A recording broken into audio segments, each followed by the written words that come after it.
നമസ്കാരം. ഇന്നത്തെ പ്രധാനപ്പെട്ട വാർത്തകളും വിശേഷങ്ങളും നോക്കാം.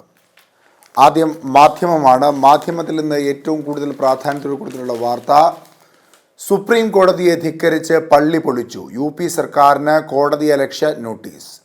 സുപ്രീം കോടതി വിധി ധിക്കരിച്ച് കുശിനഗർ മദനി മസ്ജിദ് ബുൾഡോസർ ഉപയോഗിച്ച് പൊളിച്ചതിന് കോടതിയലക്ഷ്യ നടപടി ആവശ്യപ്പെട്ട ഹർജിയിൽ ഉത്തർപ്രദേശ് സർക്കാരിന് സുപ്രീം കോടതി നോട്ടീസ്. ഇനി ഒരു ഉത്തരവ് പുറപ്പെടുവിക്കുന്നത് വരെ ഇടിച്ചു നിരത്തുന്നതിൽ നിന്ന് കോടതി അധികൃതരെ വിലക്കി. കോടതിയലക്ഷ്യത്തിന് നടപടിയെടുക്കാതിരിക്കാൻ കാരണമുണ്ടെങ്കിൽ 2 ആഴ്ചക്കകം ബോധിപ്പിക്കണമെന്ന് ജസ്റ്റിസുമാരായ BR ഗവായ്, AG മസീഫ് എന്നിവരടങ്ങുന്ന ബെഞ്ച് UP സർക്കാരിനുള്ള നോട്ടീസിൽ ആവശ്യപ്പെട്ടു. ആരാധനാ കേസിൽ ഇനി ആരും കക്ഷി ചേരേണ്ട എന്ന പ്രത്യേക കോളത്തിലുള്ള വാർത്ത കൂടി അതിനോടൊപ്പം ചേർത്തിട്ടുണ്ട്. മറ്റൊരു പ്രധാനപ്പെട്ട വാർത്തയായി നൽകിയിട്ടുള്ളത് ഡൽഹിയിൽ ഭൂചലനം എന്നുള്ള വാർത്തയാണ്. രാജ്യതലസ്ഥാന നഗരിയിൽ റിക്ടർ സ്കെയിലിൽ 4.0 തീവ്രത രേഖപ്പെടുത്തിയ ഭൂകമ്പം തിങ്കളാഴ്ച പുലർച്ചെ 5:36 ഉഗ്രശബ്ദത്തോടെ ശക്തമായ പ്രകമ്പനം അനുഭവപ്പെട്ട ഭൂചലനമുണ്ടായത്. നാശനഷ്ടങ്ങളൊന്നും റിപ്പോർട്ട് ചെയ്തിട്ടില്ല. ഖത്തർ അമീർ ഡൽഹിയിൽ എന്ന തലക്കെട്ടോടുകൂടി ആദ്യ പേജിൽ ഇടതുഭാഗത്തായി ദ്വിദിന സന്ദർശനത്തിനായി ഖത്തർ അമീർ Sheikh Tamim bin Hamad Al ഥാനി ഇന്ത്യയിലെത്തി. പതിവിന് വിപരീതമായി പ്രോട്ടോകോൾ മറികടന്ന് ഖത്തർ അമീറിനെ സ്വീകരിക്കാൻ പ്രധാനമന്ത്രി നരേന്ദ്രമോദി വിമാനത്താവളത്തിലെത്തി. ഖത്തർ അമീറിനെ സ്വീകരിക്കാൻ വിമാനത്താവളത്തിലെത്തിയ പ്രധാനമന്ത്രി നരേന്ദ്രമോദിയുടെ ചിത്രം ആദ്യ പേജിൽ തന്നെ നൽകിയിട്ടുണ്ട്. നിർമ്മതബുദ്ധൻ എന്ന കാർട്ടൂൺ പരമ്പരയിൽ ഇന്ന് ശശി തരൂരിന് നല്ല ഉപദേശം കൊടുത്തിട്ടുണ്ട് എന്ന K. സുധാകരൻ. എൻ്റെ ഉപദേശത്തെ പുള്ളി ഫ്ലോക്സിനോക്സിക് ഹിലിഫിക്കേഷൻ ആക്കുമോ എന്നറിയില്ല എന്നുള്ളതാണ് ആ കാർട്ടൂണിൻ്റെ തലക്കെട്ട്. ദീപികയിലേക്ക് വരുമ്പോൾ, ദീപികയിൽ നിന്ന് ഏറ്റവും കൂടുതൽ പ്രാധാന്യത്തോടെ നൽകിയിട്ടുള്ള വാർത്ത, വയനാട് ടൗൺഷിപ്പ് മാർച്ചിൽ തറക്കല്ലിടും എന്ന തലക്കെട്ടോടുള്ള വാർത്തയാണ്. വയനാട്ടിലെ ചൂരൽമല, മുണ്ടക്കൈ എന്നിവിടങ്ങളിലുണ്ടായ ദുരന്തത്തിൽ സകലതും നഷ്ടമായവരുടെയും പുനരധിവാസത്തിൻ്റെ ഭാഗമായുള്ള ടൗൺഷിപ്പിന് ഭൂമി ഏറ്റെടുക്കൽ നടപടി അവസാന ഘട്ടത്തിൽ. മാർച്ചിൽ ടൗൺഷിപ്പിന് തറക്കല്ലിടാനാണ് ലക്ഷ്യമിടുന്നത്. മുഖ്യമന്ത്രിയുടെ അധ്യക്ഷതയിൽ ഇന്നലെ ചേർന്ന യോഗത്തിൽ നടപടികൾ കൂടുതൽ വേഗത്തിലാക്കാൻ തീരുമാനിച്ചു. ആ വാർത്തയുടെ മുകളിലായി JB കോശി കമ്മീഷൻ ശുപാർശ, തുടർ നടപടികളിൽ പുരോഗതിയെന്ന് വിലയിരുത്തൽ. സംസ്ഥാനത്തെ ക്രിസ്ത്യൻ ന്യൂനപക്ഷങ്ങളുടെ വിദ്യാഭ്യാസം, സാമ്പത്തിക പിന്നാക്കാവസ്ഥ, ക്ഷേമം എന്നിവ സംബന്ധിച്ച് സമർപ്പിച്ച ജസ്റ്റിസ് JB കോശി കമ്മീഷന്റെ റിപ്പോർട്ടിലെ ശുപാർശകളിന്മേലുള്ള തുടർ നടപടികളിൽ മികച്ച പുരോഗതിയുണ്ടെന്ന് മുഖ്യമന്ത്രി പിണറായി വിജയന്റെ അധ്യക്ഷതയിൽ ചേർന്ന യോഗം വിലയിരുത്തി. ആദ്യ പേജിന്റെ ഇടതുഭാഗത്തായി ഡൽഹിയിൽ റെയിൽവേ സ്റ്റേഷൻ ദുരന്തം, ജനക്കൂട്ടത്തെ നിയന്ത്രിക്കുന്നതിന് പദ്ധതിയുമായി റെയിൽവേ. ഡൽഹി റെയിൽവേ സ്റ്റേഷനിൽ ശനിയാഴ്ച രാത്രി ഉണ്ടായ അനിയന്ത്രിതമായ തിരക്കിൽ 18 കുംഭമേള തീർത്ഥാടകർ മരിച്ചതിനെ തുടർന്ന് ശക്തമായ സുരക്ഷാ നടപടികളുമായി റെയിൽവേ. രാജ്യത്തെ തിരക്കേറിയ 60 റെയിൽവേ സ്റ്റേഷനുകളിൽ ജനക്കൂട്ടത്തെ നിയന്ത്രിക്കുന്നതിന് നിർമ്മിത ബുദ്ധിയുടെ അടിസ്ഥാനത്തിലുള്ള സംവിധാനമാണ് ഒരുക്കുക. ആദ്യ പേജിൽ വലതുഭാഗത്തായി രാഹുൽ ഗാന്ധിയുടെ വിയോജിപ്പ് അവഗണിച്ചു. ജ്ഞാനേഷ് കുമാർ മുഖ്യ തെരഞ്ഞെടുപ്പിൽ കമ്മീഷണറാകും. അടുത്ത മുഖ്യ തെരഞ്ഞെടുപ്പ് കമ്മീഷണറായി നിലവിലെ കമ്മീഷണർമാരിൽ ഒരാളായ ജ്ഞാനേഷ് കുമാറിൻ്റെ പേര് പ്രധാനമന്ത്രി നരേന്ദ്രമോദിയുടെ നേതൃത്വത്തിൽ ചേർന്ന സെലക്ഷൻ കമ്മിറ്റി രാഷ്ട്രപതിക്ക് ശുപാർശ ചെയ്തതായി റിപ്പോർട്ട്. മോദിയെ കൂടാതെ കേന്ദ്ര ആഭ്യന്തരമന്ത്രി അമിത്ഷാ, പ്രതിപക്ഷ നേതാവ് രാഹുൽ ഗാന്ധി എന്നിവരാണ് യോഗത്തിൽ പങ്കെടുത്തത്. വിലങ്ങും ചങ്ങലയ്ക്കും പുറമെ തലപ്പാവ ഊരിച്ചും അപമാനം. അതായത് നരേന്ദ്രമോദിയുടെ അമേരിക്കൻ സന്ദർശനത്തിന് കേന്ദ്ര സർക്കാരിൻ്റെ അതൃപ്തിക്കും അനധികൃത ഇന്ത്യൻ കുടിയേറ്റക്കാർക്കെതിരെയുള്ള അമേരിക്കയുടെ നയത്തിന് അയവ് വരുത്താൻ കഴിഞ്ഞില്ല. അനധികൃതമായി കുടിയേറിയ ഇന്ത്യക്കാരെ വിലങ്ങുകൾ അണിയിച്ചും കാലുകൾ ചങ്ങലക്കിട്ടും ആവശ്യത്തിനു ഭക്ഷണം നൽകാതെയും മനുഷ്യത്വരഹിതമായി തിരിച്ചയച്ച അമേരിക്ക ഏറ്റവും ഒടുവിൽ മതസ്വാതന്ത്ര്യത്തിന് മേലെയും കടന്നു കയറി. അമേരിക്കയിൽ നിന്ന് അനധികൃത കുടിയേറ്റക്കാരുമായി ഞായറാഴ്ച രാത്രി പഞ്ചാബിലെ അമൃത്സറിലെത്തിയ തങ്ങളുടെ തലപ്പാവ യാത്രക്കിടെ അഴിപ്പിച്ചതായും സിഖ് മതസ്ഥപ്പെട്ടവർ ആരോപിച്ചു.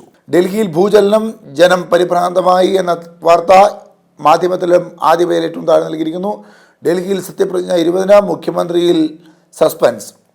ഡൽഹിയിൽ BJP സർക്കാർ വ്യാഴാഴ്ച സത്യപ്രതിജ്ഞ ചെയ്യും. ഇന്നലെ നടത്താനിരുന്ന നിയമസഭാ കക്ഷി യോഗം മാറ്റിവെച്ച സാഹചര്യത്തിലാണ് സത്യപ്രതിജ്ഞാ ചടങ്ങുകൾ 20-ലേക്ക് തീരുമാനിച്ചത്. ഇന്നോ നാളെയോ സത്യപ്രതിജ്ഞ നടത്താനിരുന്ന നേരത്തെ പാർട്ടിയുടെ തീരുമാനം.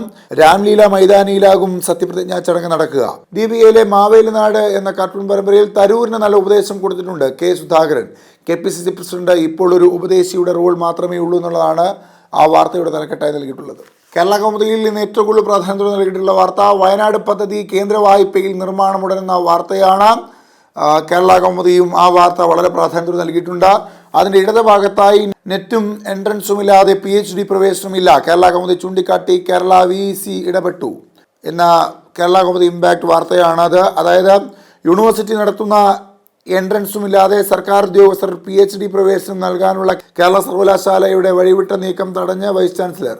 ഇന്നലെ നടന്ന അക്കാദമിക് കൗൺസിൽ വിഷയം പരിഗണിച്ചെങ്കിലും അനുവദിക്കാനാവാത്ത ആവശ്യമാണിതെന്ന് VC ഡോക്ടർ മോഹൻ കുന്നുമേൽ വ്യക്തമാക്കി. ആദ്യ പേജിൽ കേരള കൗമുദി സ്പെഷ്യൽ വാർത്തയായി വലതുഭാഗത്ത് വരുന്നു സർക്കാരിൻ്റെ രുചിയുള്ള തട്ടുകട എന്നൊരു വാർത്ത. അതായത് കേരളത്തിലെ സംരംഭകരുടെ കൂട്ടത്തിൽ ഇനി തട്ടുകടയും ഇടം പിടിക്കും.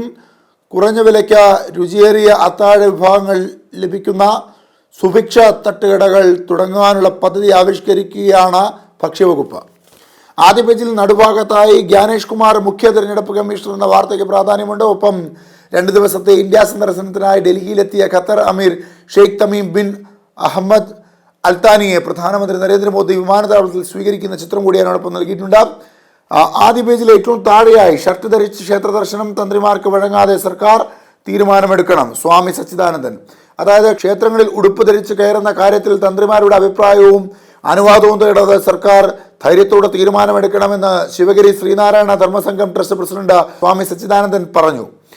അരുവിപ്പുറം ക്ഷേത്രത്തിലെ പ്രതിഷ്ഠാവാർഷികവും മഹാശിവരാത്രി ആഘോഷവും ഉദ്ഘാടനം ചെയ്യുകയായിരുന്നു അദ്ദേഹം. തലവര എന്ന കാർട്ടൂൺ പരമ്പരയിൽ പെരിയ ഇരട്ടക്കൊലക്കേസ് പ്രതികൾക്ക് പരോൾ നൽകാൻ നീക്കം, അവർക്ക് പൊട്ടിച്ചെറിയാൻ പെരിയ ചങ്ങലകൾ മാത്രം എന്നുള്ളതാണ് കാർട്ടൂൺ തലക്കെട്ടായി നൽകിയിട്ടുള്ളത്. ചോദ്യപേപ്പർ ചോർച്ച തള്ളി CBSE. നടന്നുവരുന്ന 10-12 ക്ലാസ് ബോർഡ് പരീക്ഷയിലെ ചോദ്യപേപ്പർ ചോർന്നെന്ന വാർത്ത അടിസ്ഥാനരഹിതമാണെന്ന് CBSE അറിയിച്ചു. വിദ്യാർത്ഥികൾ www.cbse.government.in അടക്കം വരുന്ന ഔദ്യോഗിക അറിയിപ്പുകൾ മാത്രം ആശ്രയിക്കണമെന്നും ബോർഡ് അഭ്യർത്ഥിച്ചു. മാതൃഭൂമിയിലേക്ക് വരുമ്പോൾ തരൂരിൽ തളരില്ല, തിരുത്താൻ കോൺഗ്രസ് എന്ന തലക്കെട്ടോടുകൂടിയുള്ള വാർത്ത മാതൃഭൂമി ആദ്യ പേജിൽ വലിയ പ്രാധാന്യത്തോടെ കൊടുക്കുന്നു. അതിനോടൊപ്പം ഏറ്റവും താഴെ ക്ഷേമം ക്ഷാമം തൊഴിലാളി ക്ഷേമനിധി ബോർഡുകൾ കൊടുക്കാനുള്ളത് 2011 കോടി. അതായത് തൊഴിലാളി ക്ഷേമനിധി ബോർഡുകളുടെ കീഴിൽ ആനുകൂല്യങ്ങൾ കാത്ത ആയിരങ്ങൾ. 11 ബോർഡുകൾ 2011.59 കോടിയാണ് നൽകാനുള്ളത്. 16 ക്ഷേമ ബോർഡുകളാണ് തൊഴിൽ വകുപ്പിന് കീഴിലുള്ളത്. പെൻഷൻ ഇനത്തിലാണ് വലിയ കുടിശ്ശിക. 44 മാസത്തെ ആനുകൂല്യമാണ് തയ്യൽ തൊഴിലാളി ക്ഷേമ ബോർഡിൽ നിന്ന് കിട്ടാനുള്ളത്. കാട്ടാനാക്രമണം 2 യുവാക്കൾക്ക് ഗുരുതര പരിക്ക് എന്ന വാർത്തയ്ക്ക് ഇടതുഭാഗത്ത് വലിയ പ്രാധാന്യമുണ്ട്. സ്കൂട്ടറിൽ വരികയായിരുന്ന യുവാക്കളെ കാട്ടാൻ ആക്രമിച്ചു. ശാസ്താനട സ്വദേശികളായ സുധി, രാജീവ് എന്നിവരെയാണ് ആന ആക്രമിച്ചത്. 500 ദിനം പിന്നിട്ട ഗാസ യുദ്ധത്തിൽ തകർന്ന ജബലിയ നഗരത്തിന്റെ ചിത്രം നൽകുന്നുണ്ട് ആദ്യ പേജിൽ മാതൃഭൂമി. അതിനോടൊപ്പം ഡൽഹിയിൽ സത്യപ്രതിജ്ഞ 20 എന്ന വാർത്തയ്ക്ക് ആദ്യ പേജിൽ നടുഭാഗത്തായി പ്രാധാന്യം നൽകുന്നു. ദേശീയ പാർട്ടികളുടെ വരുമാനം 75% BJPക്ക്, 21% കോൺഗ്രസിന്. രാജ്യത്തെ 6 ദേശീയ പാർട്ടികൾക്ക് 2023-24 വർഷം ലഭിച്ച ആകെ വരുമാനത്തിൽ 74.56% BJPക്ക്, കോൺഗ്രസിന് ലഭിച്ചത് 21% മാത്രം. BJPക്ക് 4340.47 കോടി രൂപ ലഭിച്ചപ്പോൾ കോൺഗ്രസിന് 1225.12 കോടി, CPM-ന് 1607.63 കോടിയും BSPക്ക് 64.78 കോടിയും ലഭിച്ചു. ആം ആദ്മി പാർട്ടിക്ക് 22.68 കോടിയും നാഷണൽ പീപ്പിൾസ് പാർട്ടിക്ക് 22 ലക്ഷവുമാണ് ലഭിച്ചത്. കാകദർശി എന്ന കാർട്ടൂൺ പരമ്പരയിൽ തരൂരിനെ വിളിച്ച് നല്ല ഉപദേശം കൊടുത്തിട്ടുണ്ടെന്ന് K. സുധാകരൻ. ആ കാർട്ടൂണിന്റെ തലക്കെട്ടായി നൽകിയിട്ടുള്ളത് സെമി കേഡർ പാർട്ടി ആയതിനാൽ പരസ്യ ശാസനമില്ല, രഹസ്യോപദേശം. ജ്ഞാനേഷ് കുമാർ മുഖ്യ തെരഞ്ഞെടുപ്പ് കമ്മീഷണർ എന്ന വാർത്തയ്ക്ക് ആദ്യ പേജിൽ ഇടതുഭാഗത്തായി പ്രാധാന്യം. അതിനോടൊപ്പം കാര്യവട്ടം കോളേജിൽ ആക്രമണം, റാഗിംഗ് തന്നെ എന്ന വാർത്തയ്ക്ക് ആദ്യ പേജിൽ ഇടതുഭാഗത്തായി ചെറിയ പ്രാധാന്യം നൽകുന്നുണ്ട് മാതൃഭൂമി. ജന്മഭൂമിയിൽ നിന്ന് ഏറ്റവും കൂടുതൽ പ്രാധാന്യമുള്ള വാർത്ത CITUകാരൻ്റെ കൊലപാതകം BJPയെ കുടുക്കുവാനുള്ള CPM നീക്കം പൊളിഞ്ഞു. പ്രതികൾക്ക് ഇടതു സംഘടനാ ബന്ധം. CITU പ്രവർത്തകൻ പെരുന്നാട് മാമ്പാട് പട്ടാളത്തറയിൽ ജിതിൻ ഷാജിയുടെ കൊലപാതകം BJPയുടെ ചുമലിൽ ചാരി രാഷ്ട്രീയ മുതലെടുപ്പുള്ള CPM നീക്കം പാളി. CPM-ലെയും അനുബന്ധ സംഘടനകളിലെയും ആഭ്യന്തര തർക്കം കൊലപാതകത്തിൽ കലാശിച്ചത് ഞായറാഴ്ച രാത്രി 9:30. ആദ്യ പേജിൽ ഏറ്റവും മുകളിലായി ഇസ്ലാമിക് തീവ്രവാദികളുടെ ചിത്രങ്ങളുമായി ദേശീയോത്സവം വിവാദം പ്രതിഷേധം. ഇസ്ലാമിക തീവ്രവാദികളുടെ ചിത്രങ്ങളുമായി തൃത്താല ദേശീയോത്സവം തൃത്താല ഫെസ്റ്റ് എന്ന പേരിൽ ഞായറാഴ്ച നടന്ന ആന എഴുന്നള്ളത്തിലാണ് ഹമാസ് തീവ്രവാദികളുടെ ചിത്രം ഉയർന്നത്. വിവിധ ദേശ കമ്മിറ്റികളുടെ നേതൃത്വത്തിൽ 20-ലധികം ഗജവീരന്മാരിലാണ് ഫെസ്റ്റിൽ അണിനിരുന്നത്. അതിന് വലതുഭാഗത്തായി പൊതുപരിപാടിയിലെ ഇസ്ലാമിക പ്രാർത്ഥനാ സംഗമം വിവാദമാകുന്നു. Health and wellness centre Kayamkulam കേന്ദ്രം ഉദ്ഘാടന ചടങ്ങിൽ റാത്തീബും ദുആമജ്ലിയും നടത്തിയത് വിവാദത്തിൽ. അതിൻ്റെ ചിത്രങ്ങളും വലതുഭാഗത്തായി നൽകുന്നു. ആദ്യ പേജിൽ ആശാവർക്കർമാർക്ക് സർക്കാരിൻ്റെ ഭീഷണി, നേതാക്കൾ 24 മണിക്കൂറിനകം ഹാജരാകണം, 20-ന് സെക്രട്ടേറിയറ്റ് വളഞ്ഞ് മഹാസമരം. അതിന് തൊട്ടു താഴെ തരൂരിനെ തളയ്ക്കാനാകാത്ത കോൺഗ്രസ് എന്ന വാർത്തയ്ക്ക് പ്രാധാന്യമേറെ നൽകുന്നുണ്ട്. ഒപ്പം തെരഞ്ഞെടുപ്പ് പ്രക്രിയയെ സ്വാധീനിക്കാൻ ഇടപെടൽ, US ഫണ്ട് വന്നത് UPA കാലത്തെന്ന സൂചന. തെരഞ്ഞെടുപ്പ് പ്രക്രിയയിൽ ഭാരതത്തിലെ വോട്ടർമാരുടെ പങ്കാളിത്തം വർദ്ധിപ്പിക്കാൻ പണം ചെലവഴിക്കുന്നതും നിർത്തിവെക്കുകയാണെന്ന US പ്രഖ്യാപനം ഞെട്ടിക്കുന്നതാണെന്ന റിപ്പോർട്ട്. ഭാരതത്തിലെ തെരഞ്ഞെടുപ്പ് അട്ടിമറിക്കാൻ അമേരിക്കയിൽ നിന്നും വിവിധ ഏജൻസികൾ വഴി ഫണ്ടുകൾ എത്തിയിരുന്നു എന്നതാണ് സൂചന. മന്ത്രി V. അബ്ദുറഹ്മാനെതിരെ കായിക താരങ്ങൾ മെഡലുകൾ കടലിൽ വലിച്ചെറിയും എന്ന വാർത്തയ്ക്ക് വലിയ പ്രാധാന്യം നൽകുന്ന ജന്മഭൂമിയാണ് തൊട്ടുതാടിയായി 2018 ശേഷം ജഡ്ജിമാരായവരിൽ 108 പേർ വനിതകൾ. നിയമ മന്ത്രാലയം 1601 പേർ SC, ST, OBC വിഭാഗങ്ങളിൽ നിന്നുള്ളവർ. ദേശാഭിമാനിയിൽ CATU പ്രവർത്തകരുടെ വാർത്തയ്ക്ക് പ്രാധാന്യമേറെ നൽകുന്നുണ്ട്. CATU പ്രവർത്തകരുടെ അനുകൂലമായ 8 RSSകാർ പിടിയിൽ എന്നുള്ളതാണ് വാർത്തയുടെ തലക്കെട്ടായി നൽകിയിട്ടുള്ളത്.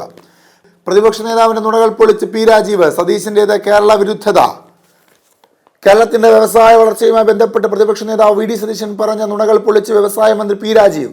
കേരള വ്യവസായ രംഗത്ത് മുന്നേറിയതിൻ്റെയും വ്യവസായ സൗഹൃദമായതിൻ്റെയും ആധികാരിക രേഖകളും കണക്കുകളും സഹിതമാണ് മന്ത്രി വാർത്താസമ്മേളനത്തിൽ സതീശിന്റെ വാദങ്ങളിലെ പൊള്ളത്തരം തുറന്നു കാട്ടിയത്. നാടെങ്ങും ചെമ്പതാക ഉയരുന്നു. 24ാം പാർട്ടി കോൺഗ്രസ് മുന്നോടിയായി ചേരുന്ന CPM സംസ്ഥാന സമ്മേളനത്തിന് ഇനി 16 നാൾ എന്ന വാർത്തയ്ക്ക് പ്രാധാന്യമേറെ നൽകുന്നു ദേശാഭിമാനി. US നിന്ന് ഇന്ത്യക്കാരുമായി 3ാം വിമാനം അവമാനച്ചങ്ങല പിന്നെ ഒളിപ്പിച്ച് കിടത്തൽ എന്ന വാർത്തയ്ക്ക് പ്രാധാന്യമേറെ. ജ്ഞാനേഷ് കുമാർ മുഖ്യ തെരഞ്ഞെടുപ്പ് കമ്മീഷൻ എന്ന വാർത്തയ്ക്ക് പ്രാധാന്യമുണ്ട്. പോട്ട ഫെഡറൽ ബാങ്ക് കവർച്ച 14.90 ലക്ഷം രൂപ പിടിച്ചെടുത്തു എന്ന വാർത്തയ്ക്ക് പ്രാധാന്യം. ഡൽഹിയിലും ബീഹാറിലും ഭൂചലം എന്ന വാർത്തയ്ക്ക് ആദ്യ പേജിൽ താഴെയായി പ്രാധാന്യം നൽകുന്നു ദേശാഭിമാനി. മലയാള മനോരമയിലേക്ക് വരുമ്പോൾ വിവാദ പാർട്ടി ലൈൻ ഓർമ്മിപ്പിച്ച് K. സുധാകരനും ഒറ്റപ്പെട്ട് തരൂർ. അമർഷം വ്യക്തമാക്കി കോൺഗ്രസ് ഹൈക്കമാൻഡ്. തരൂരിന്റെ രൂക്ഷ വിമർശനവുമായി പാർട്ടി മുഖപത്രം എന്ന വാർത്തയ്ക്ക് പ്രാധാന്യമേറെ നൽകുന്നു. കൊച്ചി വിമാനത്താവളത്തിനടുത്ത് പുതിയ റെയിൽവേ സ്റ്റേഷൻ. ശ്രീ ജോർജ് കുര്യന്റെ ഇടപെടലിനെ തുടർന്ന് ദക്ഷിണ railway general manager RS Singh സ്ഥലം സന്ദർശിച്ച് എസ്റ്റിമേറ്റ് തയ്യാറാക്കൽ നിർദ്ദേശം നൽകി. പുതുക്കിയ എസ്റ്റിമേറ്റ് പ്രകാരം 19 കോടി രൂപയാണ് ചെലവ്. ഇതിന് ഉടൻ അംഗീകാരമാകുന്നതോടെ കരാർ ക്ഷണിച്ച 1 വർഷത്തിനകം പൂർത്തിയാക്കുകയാണ് ലക്ഷ്യം. ജ്ഞാനേഷ് കുമാർ മുഖ്യ തെരഞ്ഞെടുപ്പ് കമ്മീഷൻ എന്ന വാർത്തയ്ക്ക് പ്രാധാന്യമേറെ നൽകുന്നുണ്ട് മലയാള മനോരമ ആദ്യ പേജിൽ. ആദ്യ പേജിൽ ഇടതുഭാഗത്തായി സുഗതയുടെ ദൃഢനിശ്ചയം. ഉയരങ്ങൾ തലകുനിക്കുന്നു. താണ്ടാൻ ഉയരങ്ങൾ ബാക്കി വെച്ചാണ് സാഹസിക രക്ഷാപ്രവർത്തകൻ കരിമ്പ ഷമീർ മരണത്തിൽ കീഴടങ്ങിയത്. ജീവിതത്തിൽ പിടിച്ചു കയറാൻ അതിനും വലിയ സാഹസികതയും ധൈര്യവും വേണമെന്ന് ഭാര്യ സുഗത വൈകാതെ മനസ്സിലാക്കി.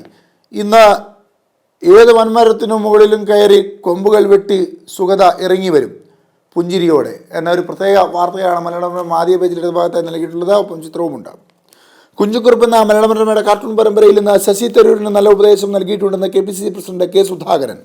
അഡ്വൈസ്, കൗൺസിൽ, ഇൻസ്ട്രക്ഷൻ, ഗൈഡൻസ് ഇതിൽ ഏതാണെന്ന് വ്യക്തമല്ല എന്നുള്ളതാണ് ആ കാർട്ടൂണിൻ്റെ തലക്കെട്ടായി നൽകിയിട്ടുള്ളത്. ഇന്നത്തെ ഏറ്റവും പ്രധാനപ്പെട്ട വാർത്തകളും വിശേഷങ്ങളും ഇവിടെ അവസാനിക്കുന്നു.